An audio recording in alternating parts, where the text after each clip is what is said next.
So we talked about this already, what we're going to focus on today, negotiating contracts. And now we are here. Oops. The graphic on your screen graphically depicts a negotiation. The negotiation happens between a buyer or seller and their agent, and it also happens between the agents involved in the transaction. Negotiations also take place in two areas of the transaction. The offer phase, the goal of the negotiation to even get a contract written, and then the option period. This happens while under contract, and the goal is to close the contract. A lot of people think, hey, I wrote the offer and it got accepted and the hard part of my job is done. No, that is not the case at all. I'm supposed to have you all go into small groups at this point. You'll have a conversation regarding your responses to the questions on the screen. How can your ability to negotiate affect the outcome of the deal? What are some ways that you negotiate in everyday life? What are skills that great negotiators possess? And why is asking questions important when negotiating? And I'm supposed to allow 5 minutes for that conversation. If you guys want to just throw that out there right now, instead of breaking up into groups, I'm good with that. So anybody have any thoughts around those things? I'm good with staying in the big group. Okay. All right, so who can answer, how can your ability to negotiate affect the outcome of the deal? Isn't that obvious? Really? That's my response as well. Same response. Okay. What are some ways that you negotiate in everyday life?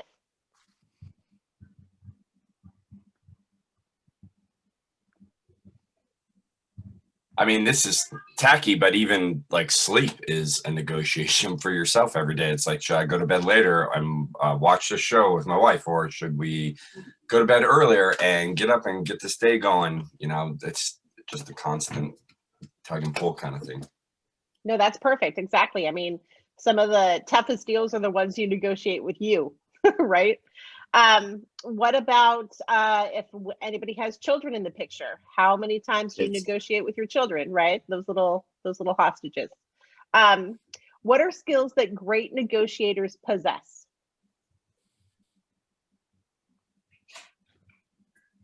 Calmness. Ability. Yeah, listening skills. Listening. Exactly. Listening and calmness. What else? Empathy.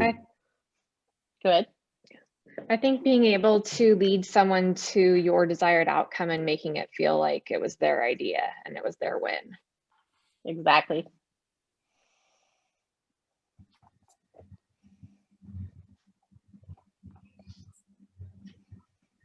Any other skills that you guys can think of?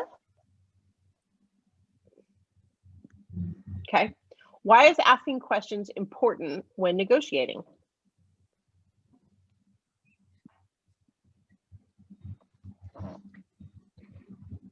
It'll lead you to their ultimate needs or goals. Okay. Yeah, You'll find out more about them. Yes. What else? so you know what you're negotiating. You know what is the most important. Yeah. I think what's important too is the we're supposed to do, especially at Keller, it's a win-win or no deal. That's one of our main parts of our culture. And you can't ascertain what's a win-win unless you're asking questions to determine what's going to make it a win-win for everyone. Awesome, guys. Fantastic. We didn't even need to break out. Look at that. Excellent. What a great group. Okay. Go to page 4 in your guide, please, and explain that once an offer is made, there are three possible outcomes. The offer can be accepted, rejected, or countered. And I always phrase this to my clients like this. I say the seller can say yes, no, or no, but. Because the no, but is the counter. no to what you've offered me, but I will do this. Okay. If the offer is rejected or countered, that is where the negotiation skills can shine. Again, we're supposed to break into small groups, but I'd rather brainstorm with everybody together. So possible answers about, what are negotiation issues that have the potential of coming up during the buying or selling process? Obviously, price, moving date, repairs, closing costs, furniture, items. What else can come up or has come up in negotiations that makes you have to tap into your negotiation skills?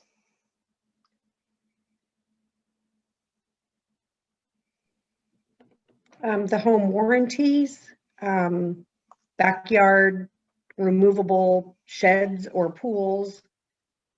Just trying to think on my last two deals, what all came up. Also, everything else you'd mentioned in the beginning, of course, closing costs and the price. I'm trying to think if there was something else. Those are the only ones that are coming to me right now. Sure.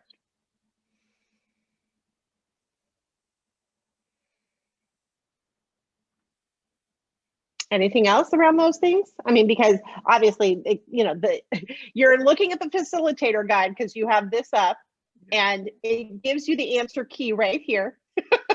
And then we did get some other great suggestions about the warranty, about items that are staying or going in the backyard or in the house, for example. Anything else that we can think of that would be something, a negotiation term or an item of possible contention?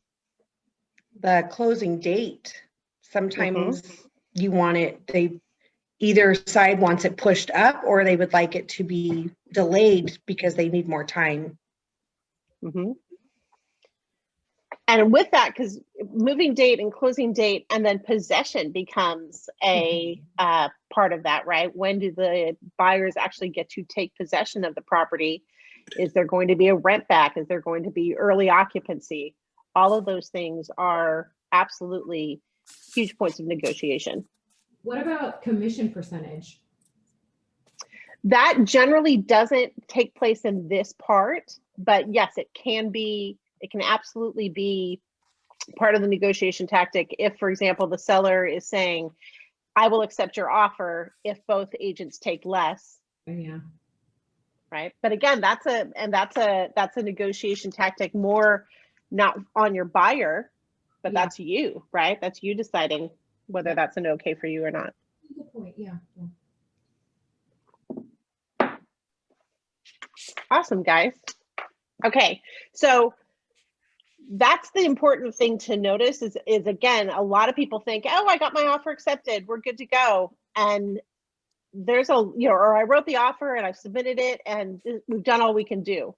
No, there can be a counter or there can be a no, in which case you still kind of figure out if there's some other wiggle room or anything else that's in there. Okay, awesome, guys. Let's go to. And then even after that counter is accepted, it could change everything as soon as that inspection comes in and you're back to the negotiations table. Exactly. And I always tell my clients that the negotiations open up again at the inspection point. Yep. Because it's almost like a brand new contract at that point, because both parties are free at various points of that to walk away. Yes. For example, if you have written an offer on a property and it's been accepted, you're at the inspection and you ask for anything at all, if the seller has a backup offer that they would rather take, they can say no and hope that you will say, okay, fine, I don't want to buy your house, right? But in this particular market, that's not really going to happen. I always will say as well, the key point to any negotiation tactics in inspection terms are these reasonable requests? And if you, Mr. and Mrs. Seller, say no to this person and what they're asking for, are we just going to face the exact same things or something similar when the next buyer comes along and has their inspection? And if we're just kicking that can down the road. Let's not do that. Let's address it now, get it taken care of. And most of the time, the key word there is reasonable. No one wants to be thought of as unreasonable. And when you use the word reasonable, these are reasonable requests. This is reasonable that you would be upset. This is reasonable that you would say, yes, that's okay, I'll take care of it. That's a critical word to use in negotiations because nobody wants to be thought of as unreasonable. All right, so awesome. Thanks for bringing up the inspection part. That kind of goes into terms because usually our negotiations fall into two categories, either pricing or terms. And usually sales price is the primary factor, but it's not always the bottom line. Sometimes it's about the buyer's financial position or all kinds of little things there. So explain the terms of an offer may be financial, time-based, or both. When the buyer and seller can't agree on a sales price, the following 5 offer terms come into play. You see the top 2 there. What else could it be? Let me move it so you can't see it.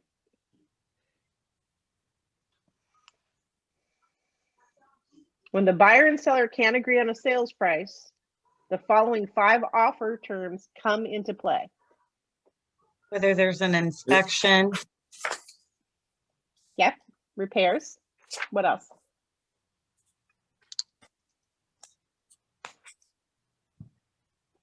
The time of closing. Exactly. That was one of the things we talked about earlier. Closing costs, or excuse me, closing date is super important. Possession date. Yep. Now, when you're referring to that, though, is it always going to be a separate thing, closing and possession, right?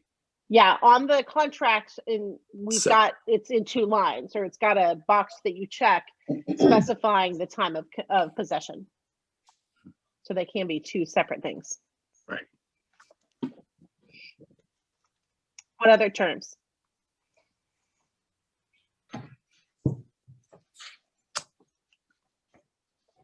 We've got closing costs, which we don't talk about a lot anymore because it's not routine anymore for closing costs to be covered by the seller, because that does take money out of the seller's net. When the buyer asks for the seller to cover some of their closing costs, it used to be super routine in a more normal market, but right now it's almost impossible to get an offer accepted with closing costs included. Shiloh, she knows. She wrote several offers for someone and who needed closing costs, and finally they got their house. So, but closing costs are one of the terms that we can negotiate on. Conveyances. Oh, go ahead. Would waiving an appraisal be? Some people have done that. Yeah, that's absolutely, and that's part of that. Yeah, that's a different one to add too. Mhm. Is financial terms, waiving appraisal absolutely is something, or also coming up with the difference, going ahead and having the appraisal, but saying that you as the buyer, I've got an extra 20K. So if it doesn't appraise for the price that we've agreed upon, I can make up the difference. I'm not going to back out just because it doesn't appraise. I've got 20K that I can put into this so that at least we can get it for what I'm asking for. What's your feeling on that, Carrie? If somebody can do it, I think that they should. I think it's if you've got that cash and that's where you want to put it, then do it. But the buyer does need to be made aware that this is what this means right now in this market, but we will not always be in this market. And 5 years from now, you may find that you have overpaid for a house when you go to sell it and you don't have the appreciation that you thought you would. And so they have to, they are counting on you to help them look a little bit down the road and future cast. Another term that people look at is conveyances, what stays and what goes. Right now, as I think a lot of us have experienced, it's tough to get appliances. COVID put a big crimp in the supply chain for washers, dryers, fridges, and in some parts of the country, you're 6 months out before you can get a fridge. And so if the seller is leaving the fridge, leaving the washer and dryer, holy cow, fantastic. But by the same time, if they want to take it, sorry, Mr. and Mrs. Buyer, you might have to like go get a college fridge to keep your milk in until the other stuff, gets on its way from Friends Appliances. And also things like light fixtures or the riding lawnmower. I mean, these are mostly personal property items that can't be talked about in a real estate contract, but they are still things that we have enter into the negotiation terms. What about earnest money? Can that play a factor? Yeah. Okay. What are our thoughts around earnest money and upping the price or keeping it low, etc.? What do we think about that? Well, I it shows don't how know. serious they are. Okay. Well, I've been out of real estate for a few years. I was in real estate for 14 years, 13 years. And it used to be that it was 1% of the purchase price. And I know that's possibly changed or probably changed. That's still essentially what I'm doing. So, but I mean, it can be much higher. But then there's also a school of thought about $1,000 is enough for anyone ever, because earnest money isn't really the thing it used to be. What have been some of your experiences around earnest money, guys? I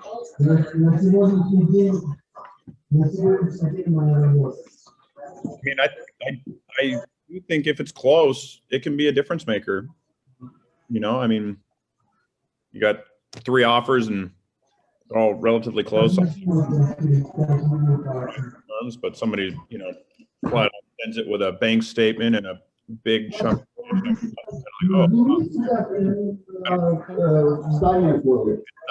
Could somebody mute themselves? Whoever's having. I don't think it was you, Nick. It was somebody else was muted. Go ahead. Oh, no worries. I'm just thinking, I mean, even if I used to think it was kind of a, like you said, I mean, not here nor there thing, but by the way, I promise that's not me. No, I know you're not. It's Anna. Anna's not muted. Anna, could you please mute yourself? Thank you, Anna. Anyhow, I don't know. It can be a difference maker in this market, especially because these things are seeming to come in so darn close, and it might be just the thing. Mm-hmm. Absolutely, it can be very important. How are we feeling about making earnest money non-refundable as a part of a negotiation tactic?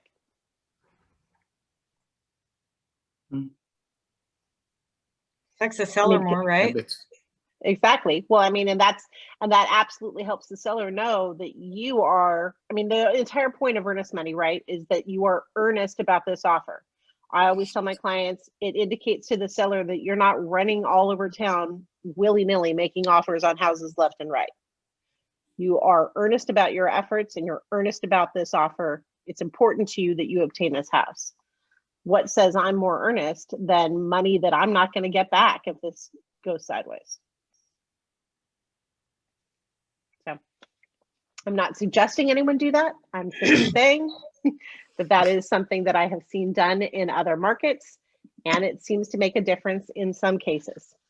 Okay. Potential dumb question here, Carrie. Yeah. So if it's, for instance, somebody's offering, we see all these cash offers now, and if we run into a client who's ready and willing to offer cash, I guess, how does that work? I'm just trying to think of it. Look, okay, let's say they're buying a $300,000 property, and why don't they just put $100,000 in earnest money and just say, hey, like, I don't know, like, does that even play into it in a cash offer? I suppose it could, absolutely. I think that would be a lot of money.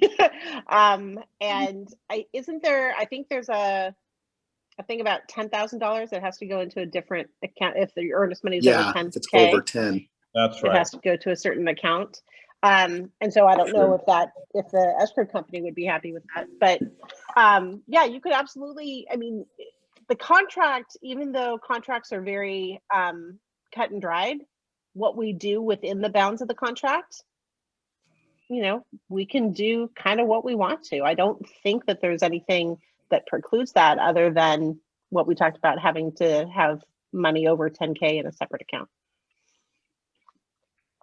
I have a question. Wouldn't the earnest money, okay, I know that we use the closing companies more for earnest money nowadays rather than the brokerages. But if it Mhm. was like a $10,000, wouldn't it be in a brokerage account that's separate? I think it could be, it goes into a trust account, right? Like, Right, as yeah. opposed to, yeah. And I know that if it's over 10K, it goes into a certain special, different kind of account. Yeah, as an Um, interest bearing account or something. Right, exactly. And so, but I think escrow companies have access to that too, because I had someone who they did 10K in earnest money and it went to the escrow company. That's good to know. I didn't know.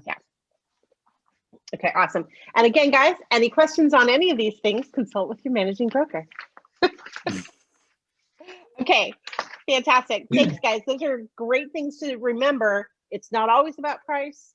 It can be about closing date. It can be about what stays and what goes. It can be about earnest money. It can be about closing costs. It can be about all kinds of things. Okay. Next is need to find partners. Suggest a partner with someone new or someone you don't work with often. Read through the list of negotiation tips. After reading the tips, participants will need to look back to page 5 in their participant guide, select one of the common points, and then write their choice down on the space provided, and then use what they've learned to brainstorm a list of how they might respond to that negotiation point. That is going to be something we need to do in breakout groups. So make sure that you're on page 5 in your participant guide. And then, as again, you're going to select one of the common points of the negotiation, price or one of the listed terms. You'll write your choice down on the space provided on page 5, and then use what you've learned so far to brainstorm a list of how you might respond to that negotiation point. I'm supposed to challenge you to see if you can brainstorm at least 3 types of responses. And if a group finishes before someone else, you're not going to know because you're all broken out into little groups anyway. So, questions on any of that? Because I'm going to break you up into groups of 2.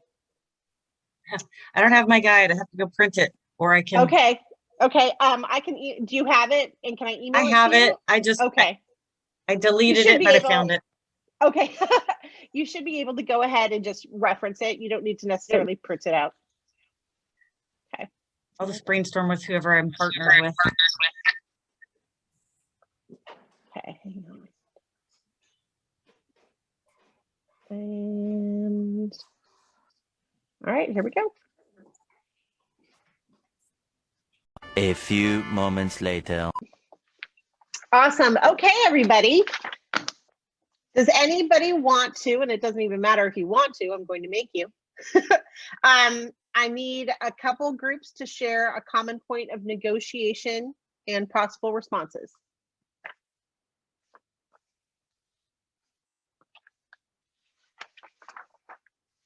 Anybody? Yes, in our group, we were talking about like when you have a buyer that doesn't want to pay the closing costs. Or is that, did I do that right? Yeah. And so having the seller cover closing costs and negotiating that.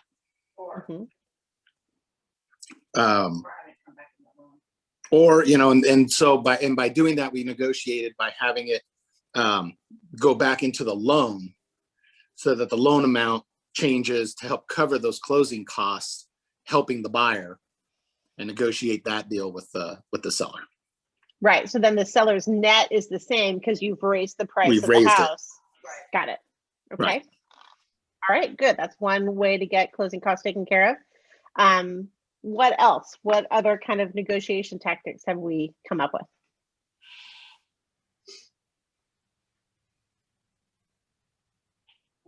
You know, in this market, one of the hardest things is where's somebody going to go? Nobody's worried about selling. They're all worried about buying, right? So, and for most of us, you got to buy after you sell. So, you you know, and how long do you get to battle as a buyer, even though you just, you know, might have made a good chunk of change on the house that you just sold. So, you know, you mentioned it earlier, Carrie, it was a, you know, delayed possession, a rent back. We kind of were discussing pros and cons of those strategies, but I do think it's, you know, giving someone time during that potentially really stressful time on their end to make it work, you know, is helpful, I think, to getting a deal done. Agreed. Well, and it's critical to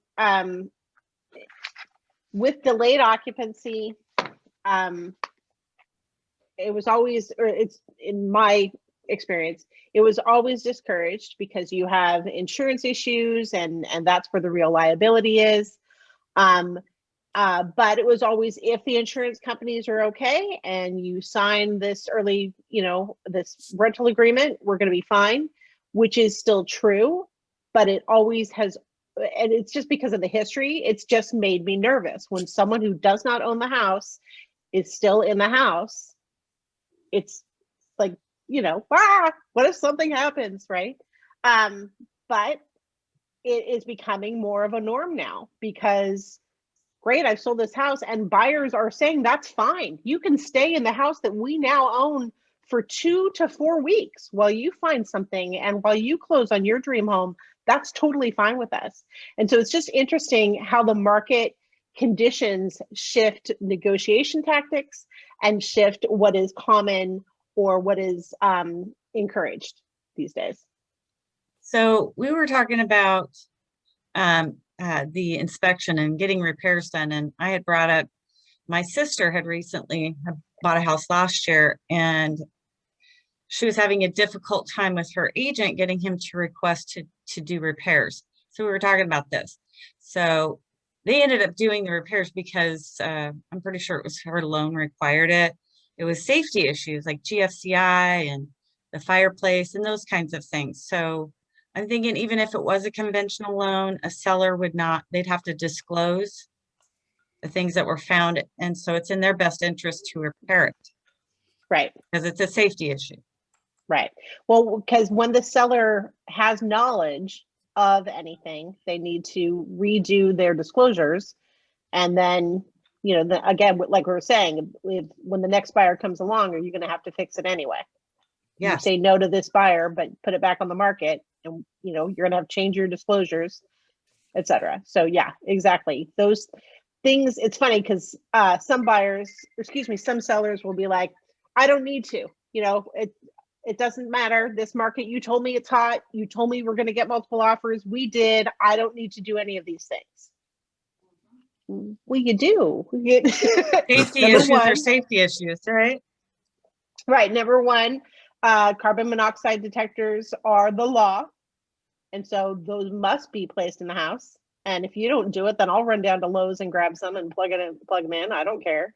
But I mean, there are certain points, health and safety issues for sure, that need to be taken care of, period. Excellent.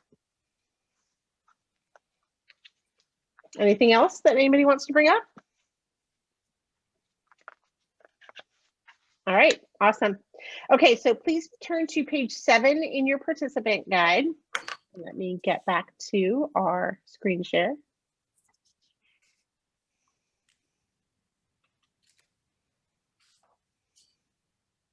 Okay. All right. Negotiation is a skill that can be learned and perfected with experience. The best practice for negotiating and bringing the buyer and seller together is the 3P approach. Those 3 Ps are prepare, present, and position. Okay. Preparation is key to building confidence and ensuring a smooth negotiation process. Presenting, move into the negotiation process by presenting your offer. Position, move both parties close until you have full agreement. Please turn to page 8 in your participants guide. And these are the steps for preparation. What do you guys think before going further into it? Talk to me about what you think knowing your goal, being informed, all of those things have to do with preparation.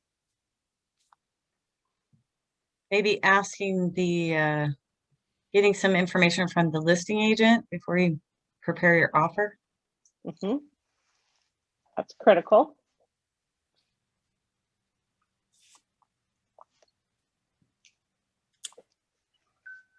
I mean, I think you can test things, you know, a little bit with the listing agent prior to, you know, submitting a formal offer. You know, just dangle some stuff out there, see how they respond. Obviously, not everybody's gonna, you know, tell you everything, but you know, what if scenarios? What if this happened? Would that be helpful to you? Like, what, you know, just trying to figure out motivation prior to like putting this whole thing together and just having to go back and forth with all the paperwork. Excellent. That's, well, like we were saying in the last module, maybe money is important, but it's not the most important. Maybe they don't know where they're going. They need to sell this house, and then they have to stay there for 28 days until they move into the new house. They have to, you know, it's being built, or they need to figure something out, or they need to find something, etc. That can be a critical component of your negotiations and your offer. Like, and if you know that from the get-go, then your offer looks better from the very beginning. It is always the most perfect feeling in the world, and kind of something I strive for. I probably get there 20% of the time. When you write an offer and they accept it as written, when there is no negotiations done, when it's just, you've already done the pre-negotiations because you spoke with the seller, with the listing agent, you anticipated their needs, you figured things out, you spoke with your buyer, and your buyer said, yes, yes, yes, let's do this, this, and this. And then it looks fantastic because you present the most perfect offer to the seller and they say, yes, and you are good to go. Again, doesn't happen all the time, but when it does, it's wonderful. And that comes from having that conversation with the listing agent beforehand. So you need to know their goal and your goal. You have to have a clear goal of getting the win-win in place. You need to know your client, right? Whether I did a video tour with somebody on Saturday. We wrote the offer Saturday and they got it accepted. We beat out a bunch of other agents, which was really exciting for me. But I have a brand new person on my team who was along with me. And she's like, is it always this fast? Okay, no, super weird that happened that way. But in most cases, though, you've worked with your buyer for a considerable amount of time. And you know them. You know how they're going to react to things. You know if you're going to have to broach certain subjects with care, or if you can just blurt it out, hey, you're going to have to come in 20K high, whatever you're going to say to them. So you need to know your client. Also, as the seller's agent, as the listing agent, you need to know your client and what your client is going to probably respond to different things and how they're going to feel about things. You need to think like a chess player. Watch The Queen's Gambit if you have not. It's a fantastic show, and it also teaches you to think like a chess player. You have to anticipate their next move. You've said this, they're going to probably say this, we'll say this, and you go back and forth until you reach mutual agreement. You need to set clear expectations. Prior to meeting with the other party, set clear and realistic expectations with your client. Then under promise and over deliver. Stress the importance of moving quickly to create a sense of urgency. Part of setting clear expectations with your client is being clear that win-lose agreements are likely to be rejected by the other side. So set yourself up for success, make it a win-win. Be informed. Before making an offer or counteroffer, it's good practice to speak with 2 other agents. Ask open-ended questions and use active listening to find out as much as you can about the other party and their agent. This helps you know with whom you are negotiating, on what points you will negotiate, and where you and your client have leverage. And finally, obey the laws. Every state and locality have their own set of laws that regulate zoning, mortgage qualifications, and other real estate matters. Stay current on your local regulations and stay out of court. Finally, know the documents inside and out. Become familiar with your local governing forms. Take the time needed to understand the form templates and what belongs in each field.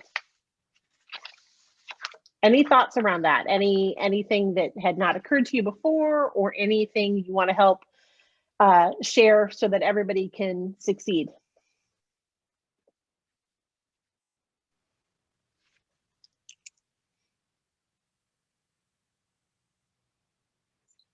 I think if you have a plan and you're communicating that with your client, it's going to make them feel more confident about their choice or decision. That's super important. I had a question. How often does like face-to-face negotiation happen in this day and age of real estate? Because like I'm a brand new agent. I don't have a deal under my belt or anything. But I was thinking that a face-to-face negotiation with under the be informed, where it says, you know, ask open-ended questions, use active listening. I feel like paying attention to their body language, like during the negotiations, could also yield a little bit more information. Like, I don't want to go all CSI residential real estate on everything. But. No, that's a fantastic point. And well, I mean, and I'll open it up to everybody. Certainly, I think with this last year being an aberration where there was not a lot of face-to-face communication with people, except for over Zoom, of course. How much face-to-face negotiations with clients or other agents have y'all experienced?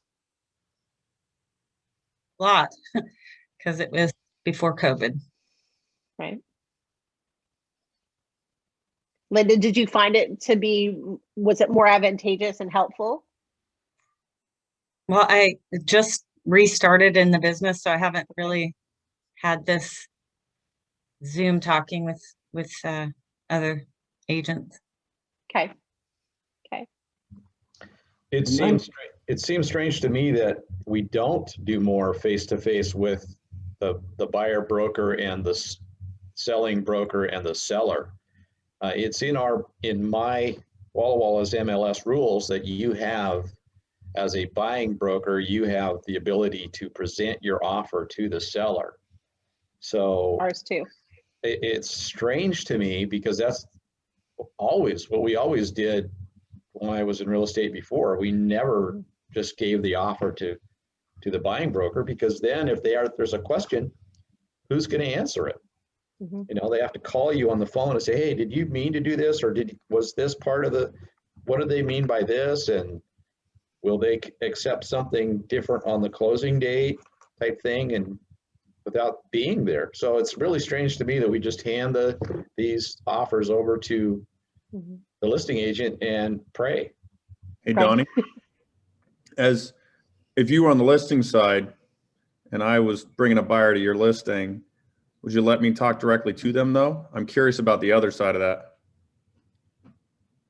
Well, I think it's a matter of courtesy where you present your offer, you show it to me. I would want to have the offer in my hand first and look at it and look it over and have the cost sheet written out for my sellers. But if you presented your offer and talked about your people and what they want to do, and then courtesy says, okay, well, great, you presented this offer, let the seller and I talk about this. And if we have any questions, we'll call you. So I don't know. I haven't done that yet in this market. So as I said, I've been doing it for 17 years. My first year in the business, I was with a brokerage where she demanded all offers be presented. Our broker demanded all offers be presented directly to the seller.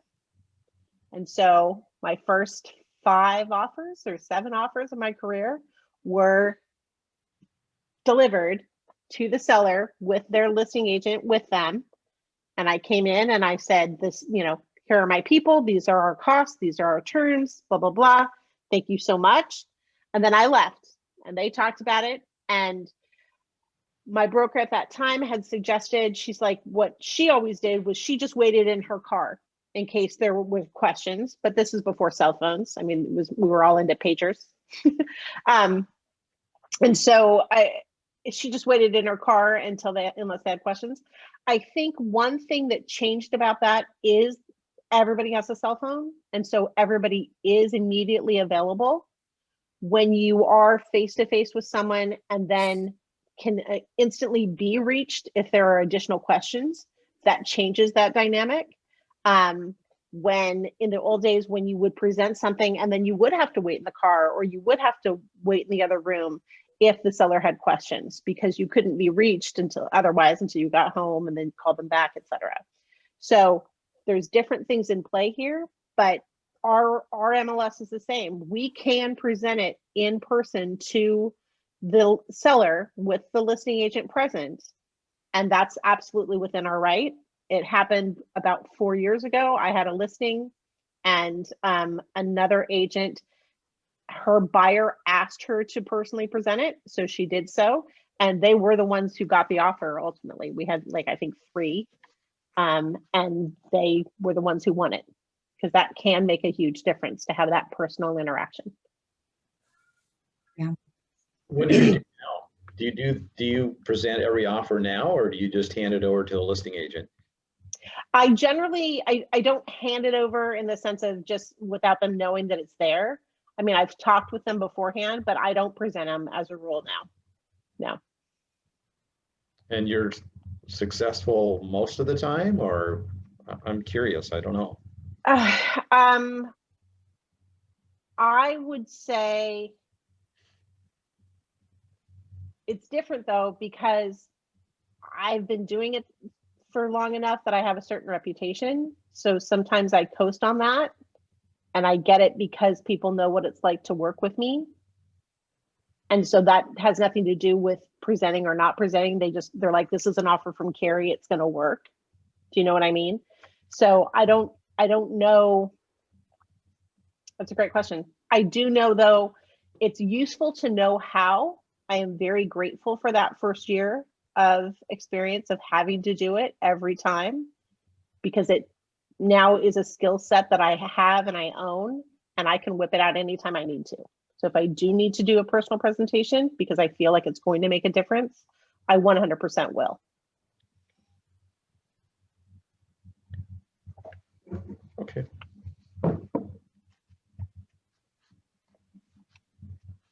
Okay, awesome.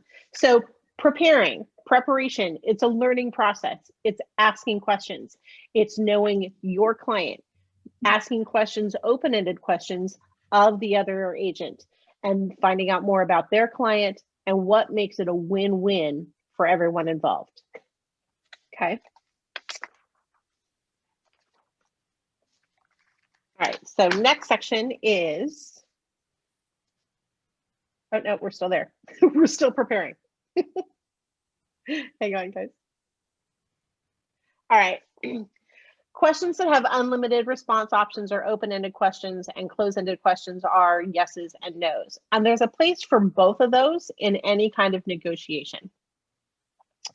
Let's see. Through asking questions, you gain more information. You will understand the points that need to be negotiated on. You get expectations that are clear and set. You get to know everyone and their goals. And then open-ended questions with the other agent are things like, what additional information should I know? What is important to them about closing in 30 days? How do you feel about that, etc.? Like Nick was suggesting, the what ifs. What if we did this? What if we did that? And then close-ended questions are, do you have to sell your house by a certain date? Do you need to be in by a certain date? Do you have other offers? What is the, this is funny. What is the bottom line price you will consider? Okay, you better not be asking that of the other agent. You better be asking that of your client and nobody else. So you can ask the other agent, but it would be interesting to see what they said. Okay. When is a good time that you're going to use an open-ended question, and when would you use close-ended question.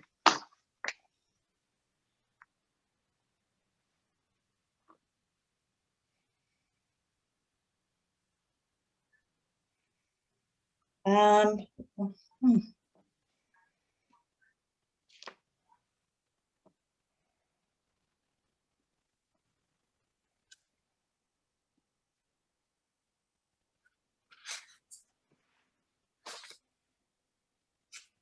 Well, closed-ended questions, you just be looking for facts, right? But open-ended questions, you're trying to get an idea of motivations and what's going to make the seller accept your offer. Excellent. Any specific closed-ended questions that we can think of? Or opens, either one. Okay, turn to page 9 in your participants guide. And you're going to read the scenario on page 9. Let me go back and share again.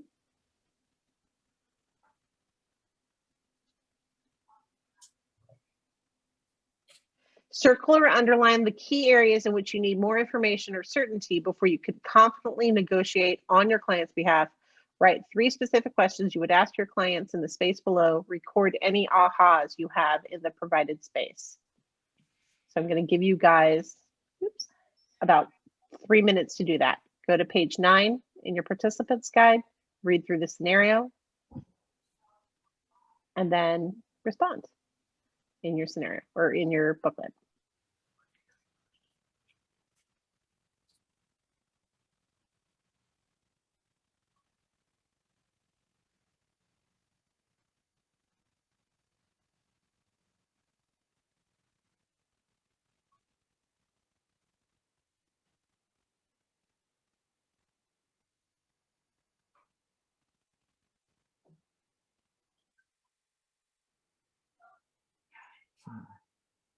I actually think it's on page 10.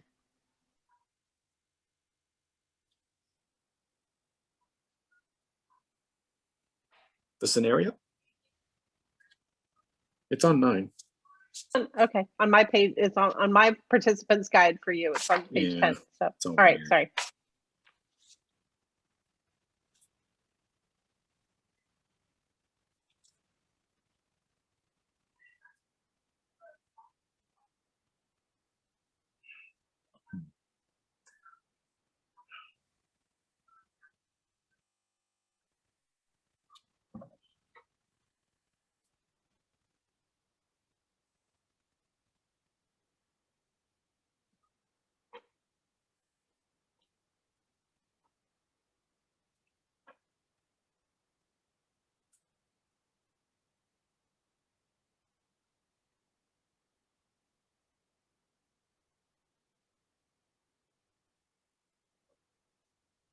Carrie, are we doing this as a big group, or are we breaking out into?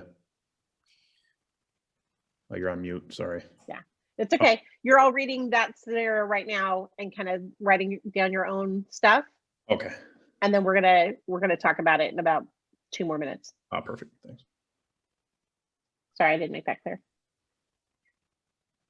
I'm a bad listener.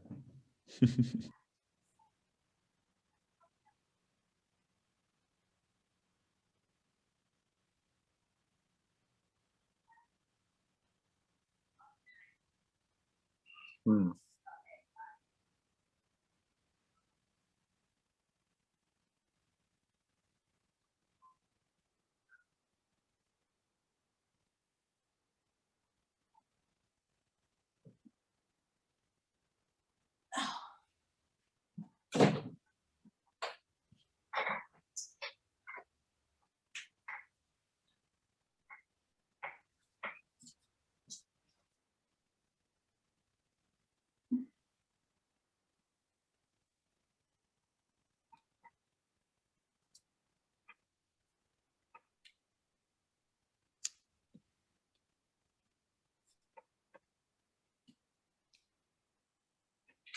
Next one. Mhm.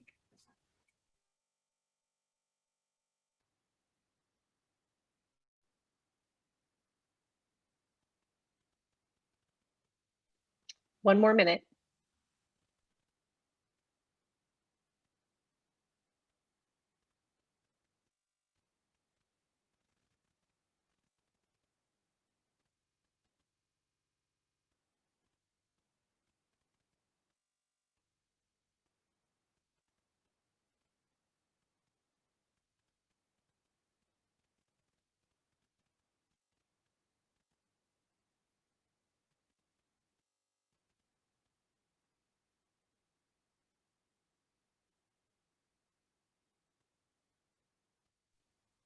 Okay.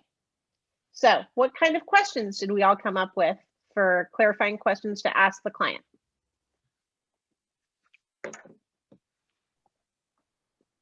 Well, I know in today's market, if this were happening to me right now today, and this was my client, I would be, how bad do you want the house? Because you're probably not going to get it offering this much less. So that's just the first thing that jumped out at me. Sure. Okay. So how badly do you want it? Great. Mhm. What other questions? I'd also ask her, like, how long is her lease on her rental right now and what she's renting? Because that might determine how much time. If she's still got part of a year left on a lease at her rental property, it'd be good to know so that she has time to either build up those funds maybe in that time frame.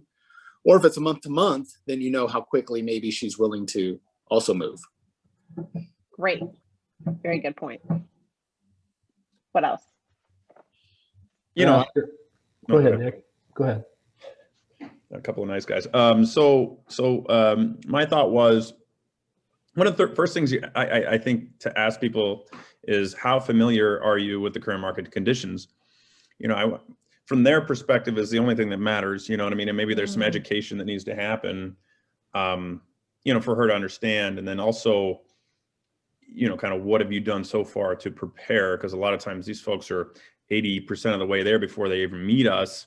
That could be in the form of, you know, consulting with a lender. It could not, right? And if that's the case, difference between 155 and 175 from a loan perspective really isn't that much. And maybe they just don't know that.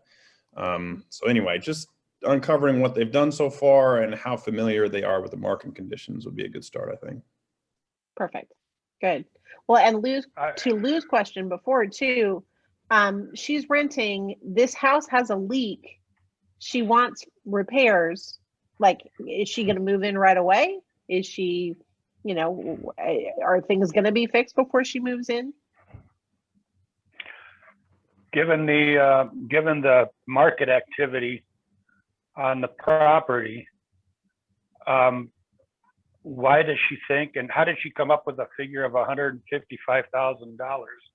And why does she think that 25 or 20,000 under asking would be appealing to the seller?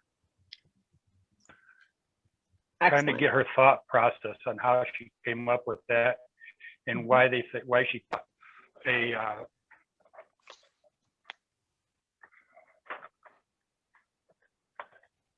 Good.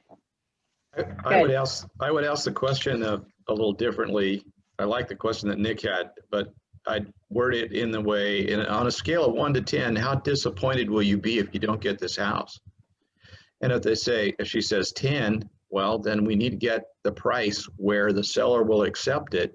And we know we have to have a roof repair. So maybe the seller's willing to do that. Maybe that's the negotiating point we can have. But if they say 1, well, write up the 155,000 and let it fly. And on to the next. Yeah. Exactly. Exactly. Well, and if 155 is their limit, you know, what is it about the house that they like? What is it? And then maybe we could find something similar in that price range. It's just to be realistic. You know? Yeah. Right. There's a lot to all of these situations that you have to unpack, and you can't get there unless you ask those questions. So, I mean, because at the face of it, somebody wants to make a lowball offer. That's what you read the scenario and you're like, that's what it is. Well, yes, but, right? There's lots of different situations and circumstances to that scenario that you can't get to the bottom of until you ask those questions. So those are great questions, guys. Great. Any ahas that you had while you were going through this scenario and thinking of questions? It wasn't an aha, but it was a ha ha. The $175,000 house out there. Yeah. That's awesome. That's true. Yeah, Okay, fantastic. I got a buyer in that price range. Don't make fun of it, Nick.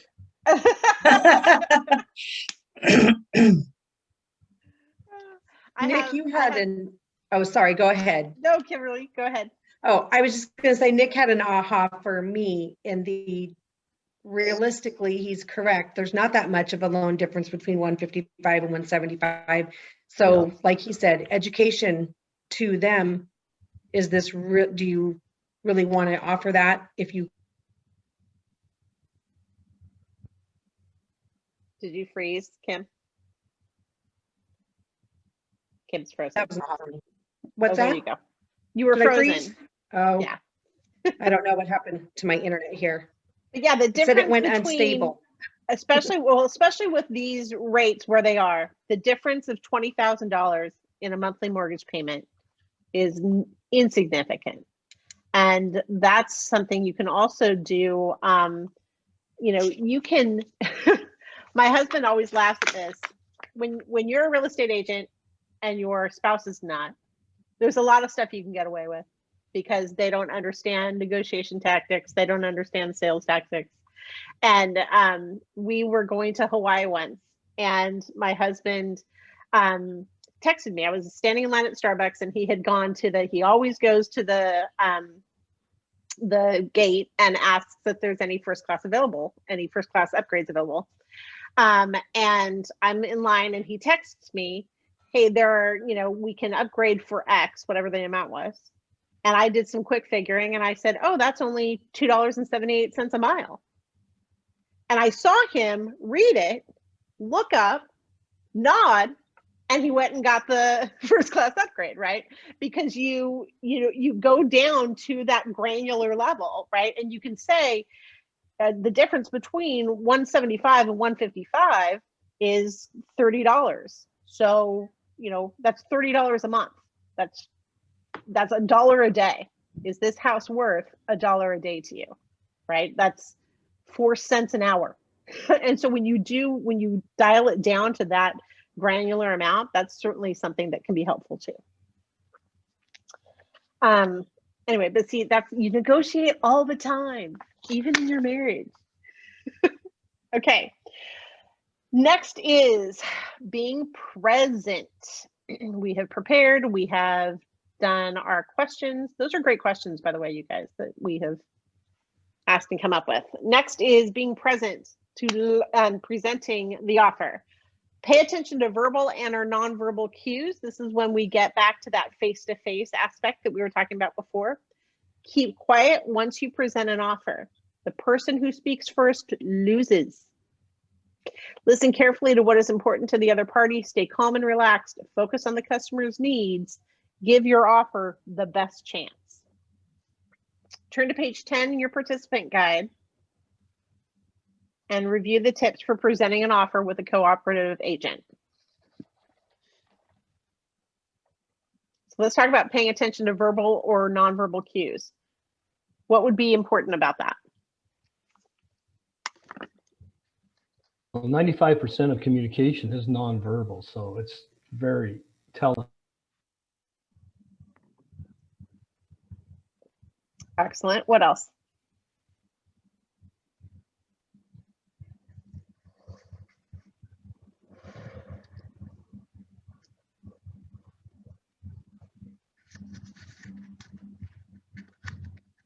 Okay. So paying attention to cues.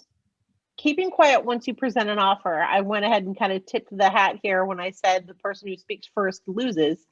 But what other aspects of keeping quiet once you present the offer come into play? It allows the other people to speak.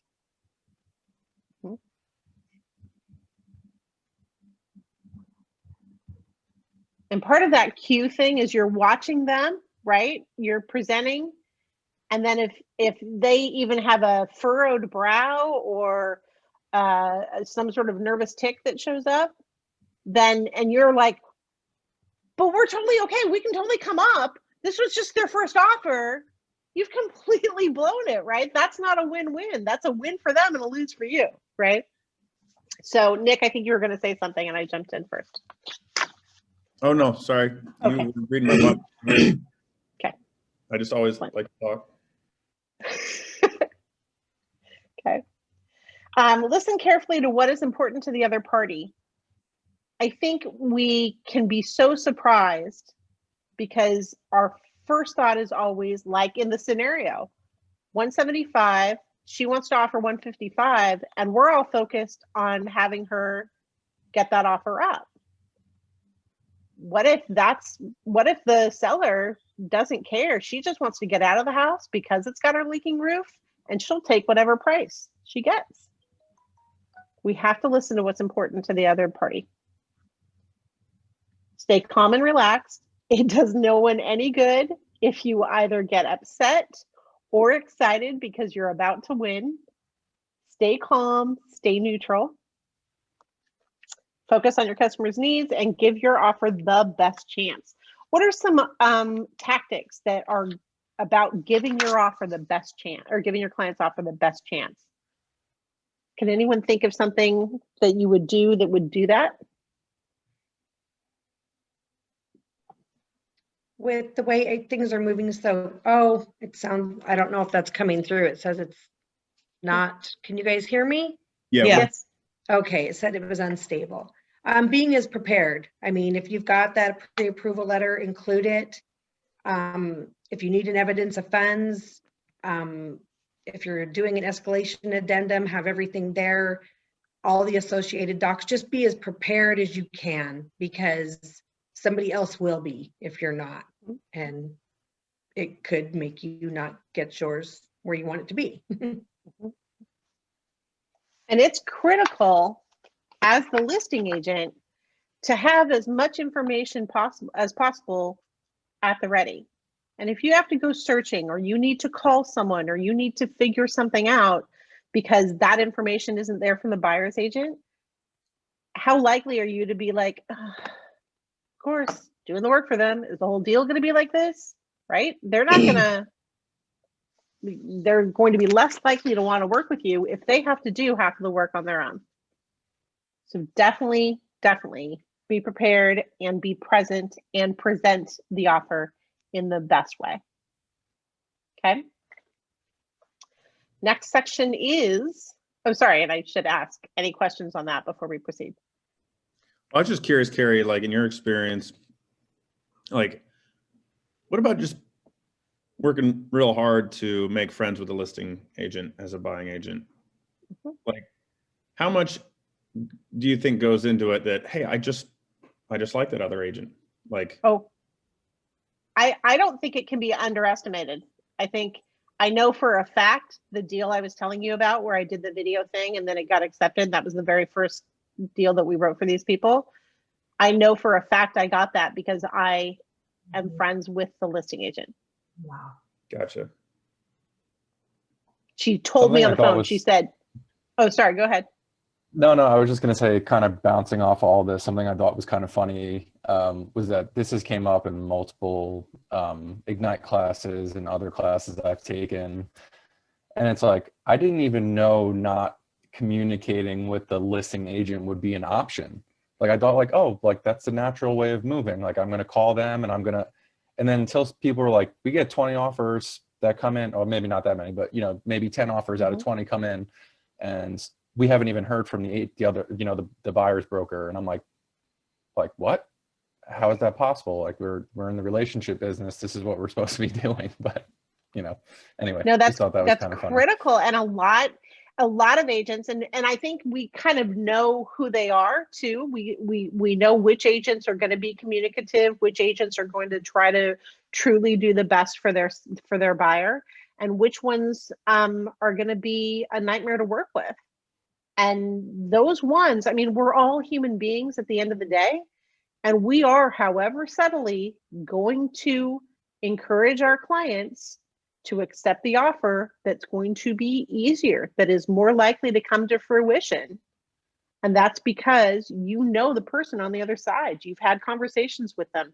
You may have been to a broker's open and laughed together at the broker who, you know, fell down on their butt on the slippery grass, right? I mean, there's a lot of stuff in this business that's important to realize, that our true client is not necessarily our client. Our true client is the agent on the other side of the transaction. At the very beginning of my career, there was a gentleman, I was looking at houses with a client, and we came back to the office to look on the MLS at some more options. And there was one listing that someone in my office had, and it was under contract with a bump. And I asked him, I said, hey, how solid is that? I said, could we bump them out of the way? And he said, yes, please do. I would way rather work with you, Carrie, than this other person.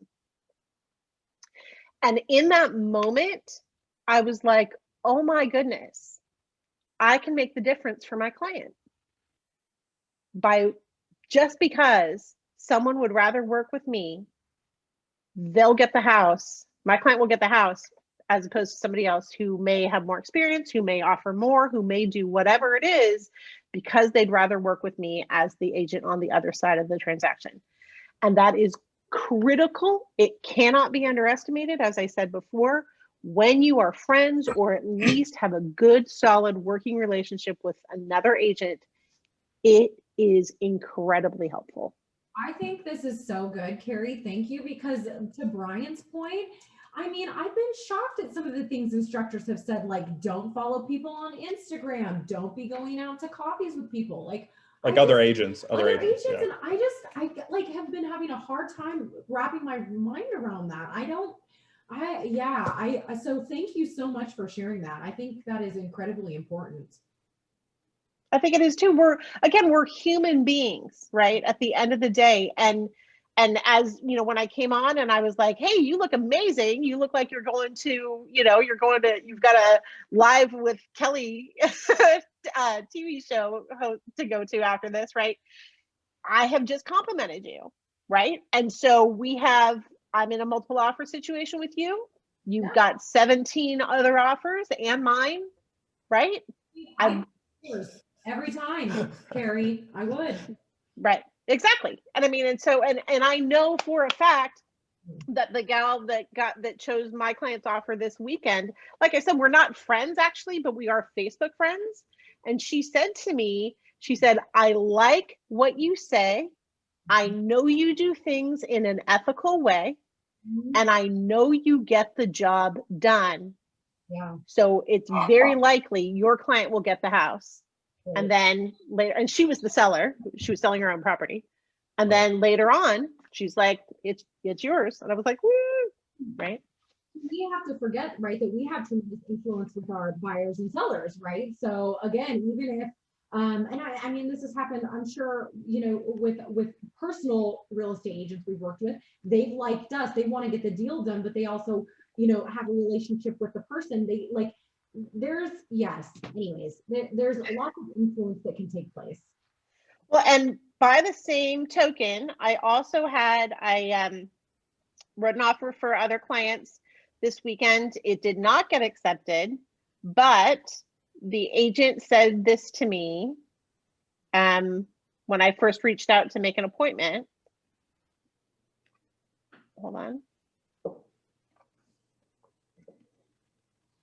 I've been meaning to tell you that I've always enjoyed your writing on Facebook. You're sincere, enjoyable, and fearless. Love it. Right? Oh, Which was fantastic. And did I get the deal? No, it didn't matter. But still, I know that my client got a very fair shake and was looked at because I have a reputation that apparently I'm putting out there. And because we're Facebook friends, because we interact in the same circle, it's made a difference for people. That's good. Awesome, you guys. Good conversation there. I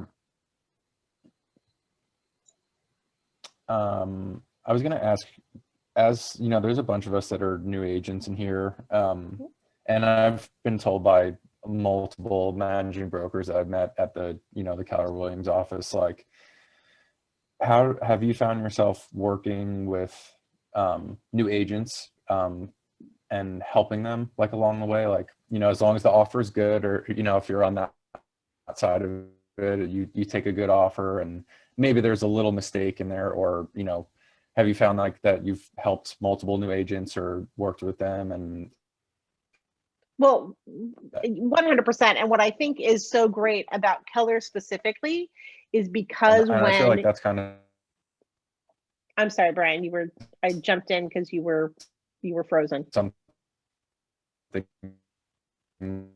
that I'm sorry, Brian, you're cutting in and out there. Oh. Brian's frozen. To answer where I think your question was going, Brian, sorry, if you were with what you were saying. I'm sorry, you were cutting in and out there so much. I think where your question was going was, how then does a newer agent stand a chance if we're all such buddy-buddy? How, and those offers are going through because of that. I know for a fact, though, that a well-written offer, even if there is a mistake or two, presented sincerely by an agent, even if they're brand new, that's also going to get positive attention. I'm 100% going to be looking at what's best for my client.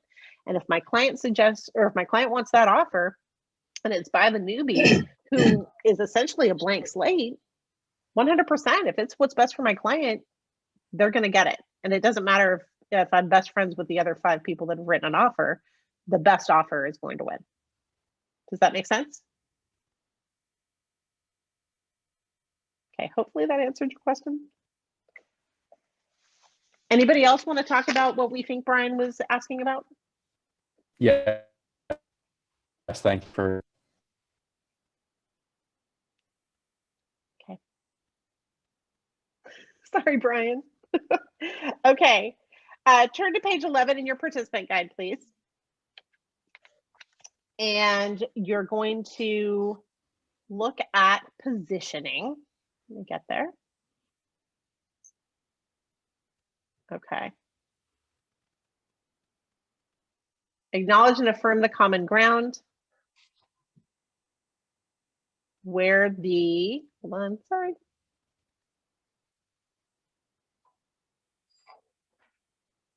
Oh, we're supposed to still preparing. I'm presenting, hang on, okay. Go to page 11 in your guide. And you're in positions now. Positioning is moving both parties closer to each other until you have full agreement. Acknowledge and affirm the common ground, where the buyer and seller agree are in at the same position. Then identify which positions may be easily adjusted and which are set in stone. Anybody have any thoughts around that?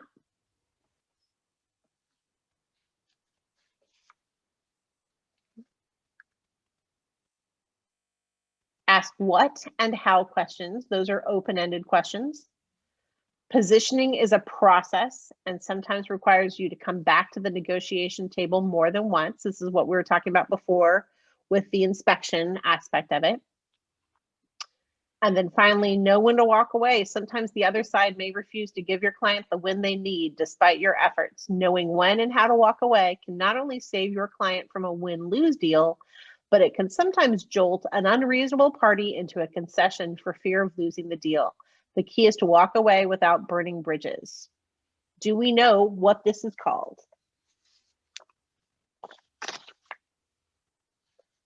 The power of the takeaway. One of my favorites. Because people think that they've got you on the hook. People think, oh, there's no way they're going to walk away. And then suddenly you're like, okay, fine, bye. Oh my goodness, guys. It works in real estate. It works in personal relationships. It works everywhere. It works when you're buying a car, right? Like, because they know that if you get off the lot, you're not buying this thing. So you say, all right, thanks so much. I'm going to go. You know what? I just talked to my manager. I can get you 10% more off, right? Or we can get you a better deal on that financing.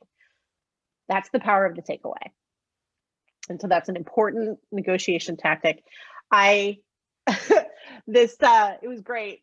I love it when things happen and because of the client authorizing you to do or say something, it works out this way.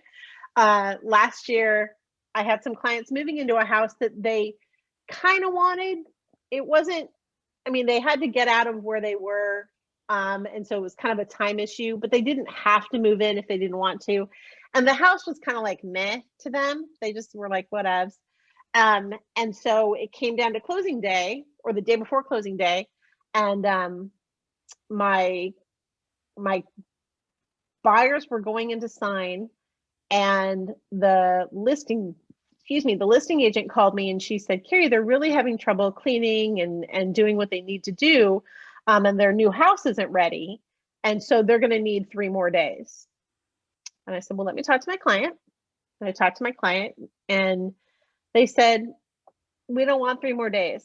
We don't really even want the house. So, you know, and I said, okay, well, they want to extend it, but you can get out, retain your earnest money. Everything is yours if you just don't sign the extension, because we're at the end of it. And he said, yeah, he goes, I don't, you know, if they can get out in time, we'll still buy the house, but I don't need to sign anything. We don't really want the house now.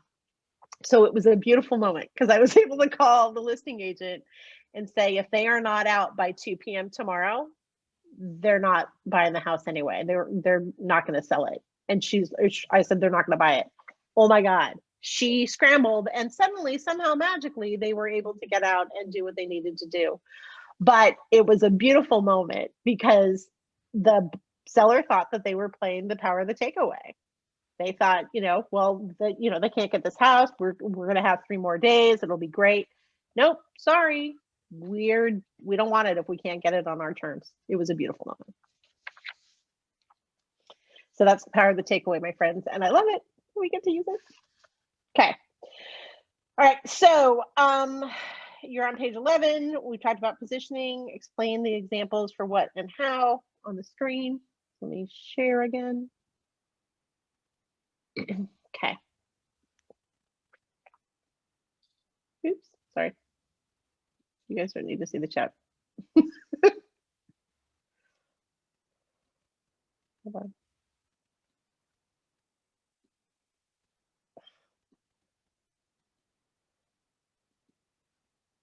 Okay.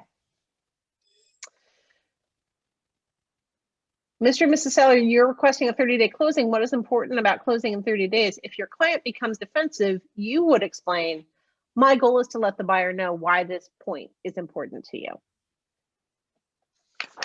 All right. Go to page 12 of your participant guide. You're supposed to pick a partner to complete the activity with and be prepared to share strategies and your experience when the time is complete. So, page 12. I'm going to have you guys go into partner rooms, choose a partner and select who will play the part of the buyer and who will play the part of the listing agent, review your role, and then present your case to the partner and practice positioning. Go back and forth 2 times with the goal of a win-win agreement. Okay, so you're all going to break out into rooms and you're going to follow the prompts on page 12. Okay, I'll give you about 5 minutes. A few moments later. Okay, everybody, we are going to go over the stuff that we just did, and then we're going to take like a 10-minute break. Okay, so talk to me. Tell me some of your strategies that you come up with and just your ahas around that exercise.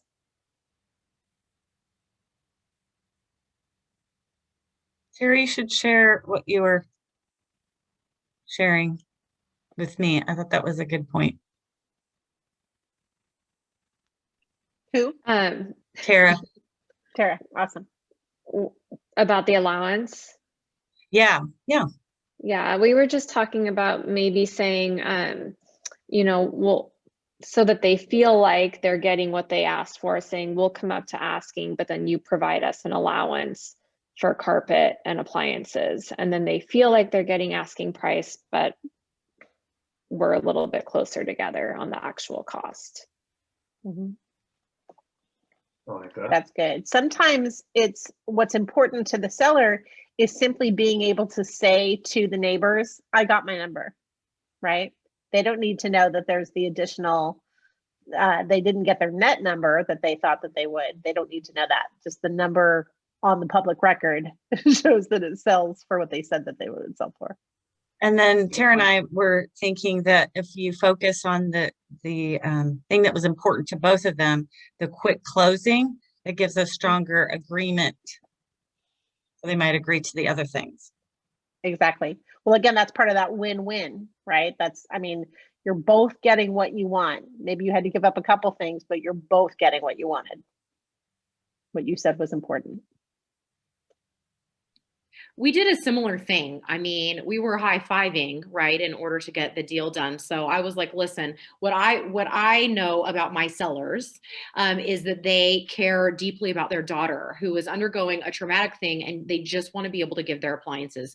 So how about you come up 10 grand? I will use that extra money to buy appliances for my daughter, which I could probably get cheaper from 10 grand. And in turn, I'll go ahead and cover the carpet, which you can get for fairly inexpensive, and change the garage door. He agreed. We're happy campers. Perfect. Excellent. That's excellent. That's the Awesome, same you guys. scenario we Yeah, came Jim. up. It's exactly the same thing we came up with. Okay. Perfect. So I'm curious here, Carrie, it's what we were doing was negotiating with the buyer's broker and me as the listing broker. And we're negotiating, but we really can't say that unless we know that the seller has told us they do this or that the buyer would do this. So what we're trying to practice here is best case scenarios. Is that what we're trying to accomplish? I think the point of it is when you have gathered as much information as you possibly can from the other parties, then you're able to position your back and forth from that point. I mean, it's just the importance of gathering as much information as you can and then kind of thinking of creative solutions. Okay. I noticed. Sorry. Go ahead. I noticed that we knew that the other offers were below ask. How often, Carrie, do you find that you can get that out of them?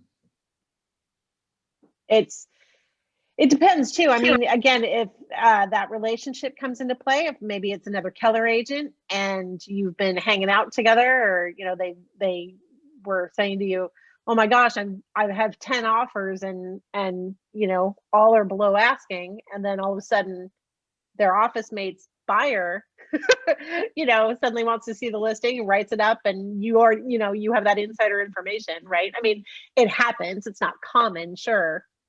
But every so often, I think the key of the exercise is to make sure that you understand that the point is to get as much information as you possibly can, and then to utilize that information and position your clients in such a way that you can take advantage of that information.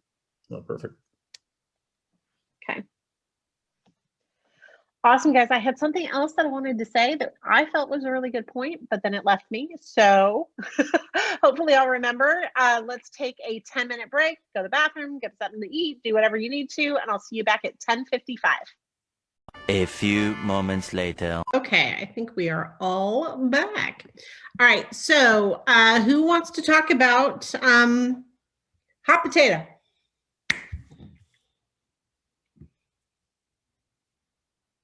What was a counter tactic or two that you thought of for the hot potato buyer or situation? Well, in that one, we talked about doing the whole thing where you roll the closing costs into the loan if possible, and or bumping the sales price. Okay. So asking for a concession of some kind? Yeah. Or splitting them instead of somebody covering all, doing a split. Excellent. I think the key point there, the book is telling me that the key point is asking for a concession in return before agreeing to any further concessions. So taking it one step at a time and not, bundling it all up and saying, hey, do all of these things. It's like, we're going to concede on this point. Next point, let's go. Okay, what about the good guy, bad guy?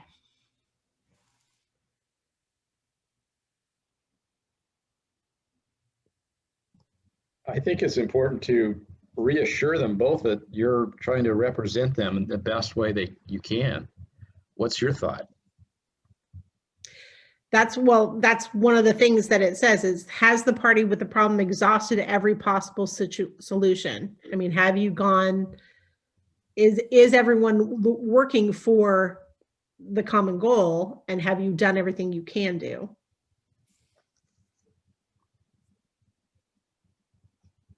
And then test the validity, find out if the problem is a real problem or if someone's all up in their head, thinking it's an issue or thinking it's a problem and it's not really.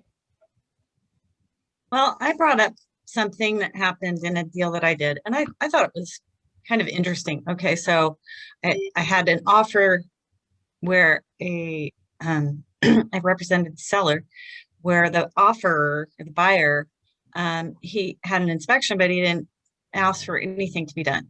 But that deal went away, and the next person that came along, he did an inspection and he had a laundry list, and some of the things did not seem important. They seemed really stupid to my seller because he knows how to fix those little things. So I had to explain to my seller, hey, this guy, not everybody is a Joe handyman. This is easy for you to fix. You can do it yourself. He would have to call a plumber. So it's really up to you. Don't complain. You know what you're doing. He doesn't. You just got to see it that way. So he just fixed it. He was kind of upset about it because he thought it was stupid, but it's like, not everybody's smart like you, buddy. Exactly. Exactly. I was talking with someone recently about the seller's disclosure statement. And one time I was working with an agent who said every time he saw a don't know on the seller's disclosure statement, that was a huge red flag for him. And I said, if my husband died tomorrow and I had to list my house for sale, that seller's disclosure statement would be full of I don't knows. And so, I mean, you can't just look with your particular perspective and assume that that's the same for everybody, because it's not. Awesome. Okay, what about nibbling? The third situation.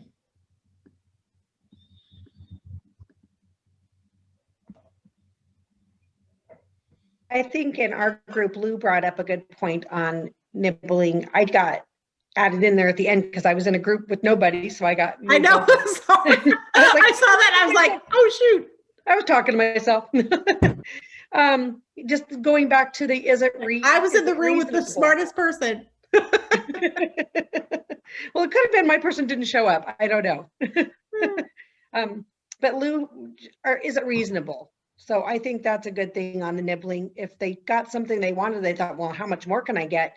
Just bringing it back to, are you being reasonable, or are you probably going to ask for too much? And then you might lose even what you already gained because you're going to scare somebody. So just reasonable. I think that's a good point. Excellent. One of the suggestions in the book is call them on their game. If it continues, then attribute what the bad guy said to the good guy, since they're a team anyway. And then this likely diffuses the tactic because then they're both bad guys. And then they're like, crap, we can't get anywhere with this little idea of ours. Okay, awesome, you guys. Thanks so much. Okay, let's go to the next page, which is real play, employing the 3 Ps.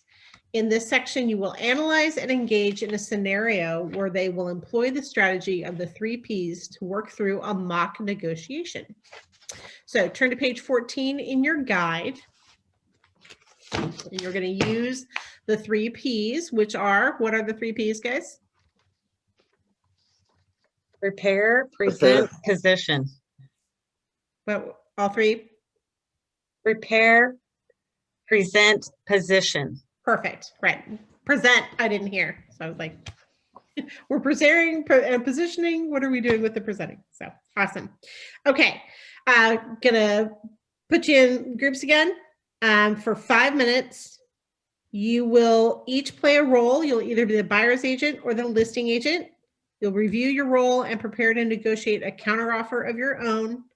And then you'll present their case to the partner and you'll go back and forth twice. So maybe we need to make it like 7 minutes. What do you guys think? 5 minutes or 10 minutes? What would be better? 5? 5 minutes? Okay, fantastic. So again, go to page 14 in your participants guide. That's going to guide you through what you need to do next. You're each going to play a role. Going through that, and that's what we're going to do. I'm going to put you in rooms, and I'll try to avoid having people in rooms by themselves. Hang on. A few moments later. Okay, is that enough time for everybody? Okay, awesome. Who wants to share some ahas?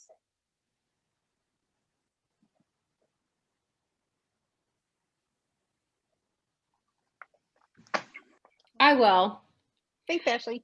The one thing that keeps coming up, and Kim and I talked about it in our little group powwow, is just motivation and making sure that that's always top of mind.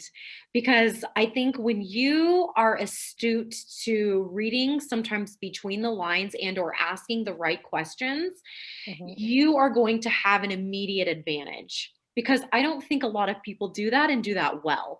So to me, the thing that I highlighted and circled and starred in my notebook is just always remembering to be considerate and really astute to motivations on both sides.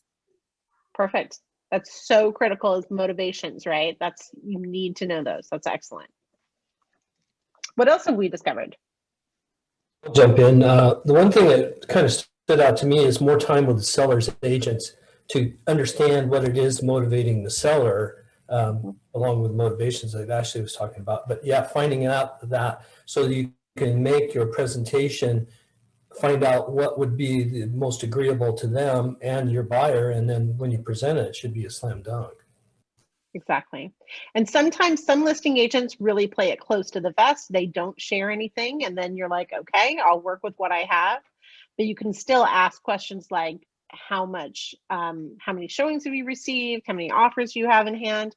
They may tell you, they may not, they may lie, they may be truthful, but you just got to go with your gut and what you know. Because when you're in this business for 5 days or 5 years, you start to develop an instinct for what's really going on. And you have to work with that and go with that and not second guess yourself, right? Excellent. Good job. Thanks, Jim. What else, guys? Just looking at that third one down, how your behaviors will be different. And I think after today, hearing from everybody in the group, I think it's just really just not being scared about asking those questions to the listing agent. Like, what's the worst that's going to happen is that you're not going to get it, and you might not get it because you don't ask the right questions, right? So that's kind of, it's been a pretty clear on what this class was today, and it was pretty cool. So thanks. Good. I'm glad. Well, it's super important to know that that's part of your job, and part of what is creating a win-win situation is getting to the motivation, is getting to what the other side wants, right? And not being adversarial about it at all. But again, when you're going in with the mindset, this has to be a win-win situation.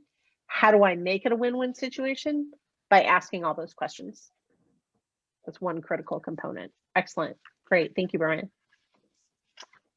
Anything else, you guys? Any other ahas or takeaways or suggestions about something that you've found with negotiation that is always helpful?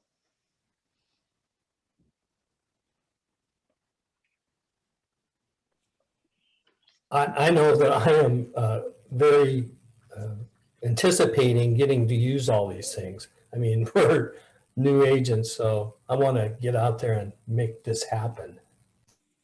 It's excellent, Jim. And it's so fun when you have used that information, like when you get you're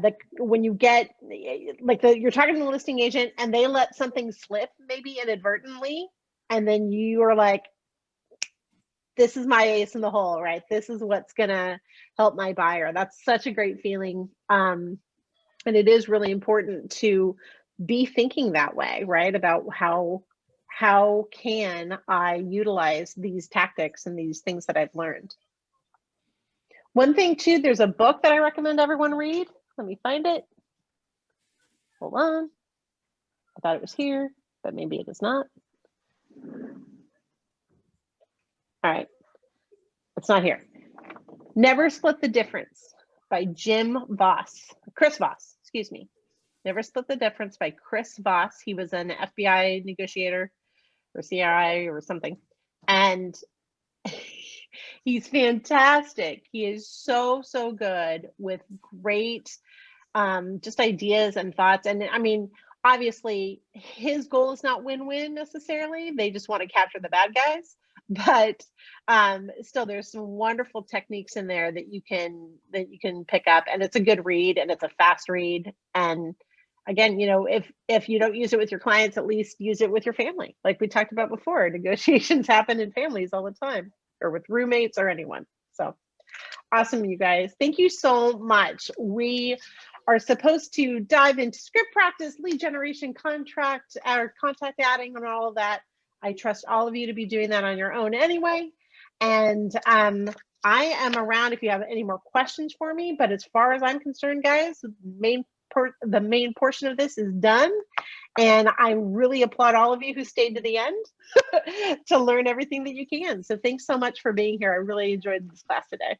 You're so great, Carrie. Thank you. Thank you. Yeah, thank you, Ashley. Tara. I appreciate it. Have a great one. Thanks, you guys. Take care. Thank you. Bye.